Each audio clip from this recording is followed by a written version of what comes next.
ណិតយុគ13រាត្រីបាត់ស្អែកនេះគឺរឿងពិតបងយំទ្រាំចិត្តអូនចូលរោងការបើបានប្រាប់អូនមួយម៉ាត់ថាស្នេហ៍ទោះមុំឆ្លើយទេក៏អស់ចិត្តដែរណាស្រស់ជីវ៉ាមិនបានប្រាប់សោះរហូតថ្ងៃកាទើបបងយល់ថាគួរតែវាចាបញ្ជាក់ថាស្នេហ៍ជួបមុខរាល់ថ្ងៃញញឹមដាក់គ្នាសំឡេងសារិកាយើងសាសងគ្នាពីរួមជាប់ចិត្តបើសិនបងប្រាប់ពីដួងចិត្តនឹងពិតជឿជាក់ថាមុំអាណិតសន្តោសដួងចិត្តដែលបងសុំស្នេហ៍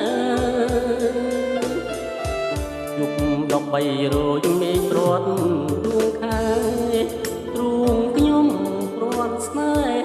សល់ទុកនៅតែរឿងខុសបំណងស្អែក14រោចព្រេងការនួនល្អងប្រហាទ្រូងបងឈឺណាស់នួនល្អងតើទ្រាំបានទី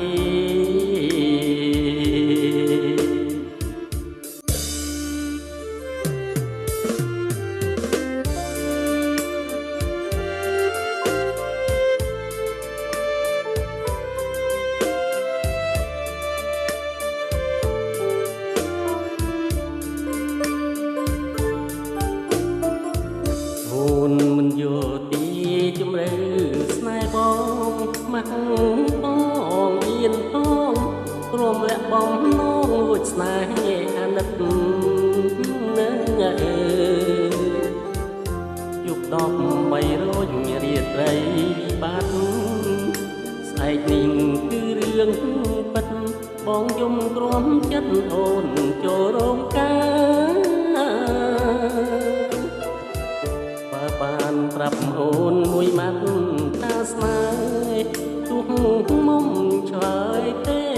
ក៏អស់ចិត្តដែរណាស្រស់ជីវ៉ាមិនបានប្រាប់សោះរហូតថ្ងៃកាទើបបងយល់ថាគួរតែវាចាបញ្ជាក់ថាស្នេហ៍ជួបមុខរាល់ថ្ងៃញញឹមដាក់គ្នាសំឡេងសារិកាយើងសាសងគ្នាពីរួមជាប់ចិត្តបើសិនបងប្រាប់ពីដួងចិត្តនឹងពិតជឿជាក់ថាមុំអាណិតសន្តោសដួងចិត្តដែលបងសុំស្នេហ៍យុគ13រយមេឃព្រាត់ដួងខែទ្រូងខ្ញុំព្រាត់ស្នេហ៍សល់ទុកនៅតែរឿងខុសបំណងស្អែក14រោចព្រេងការនួនល្អងប្រហាទ្រូងបងឈឺណាស់នួនល្អងតើទ្រាំបានទី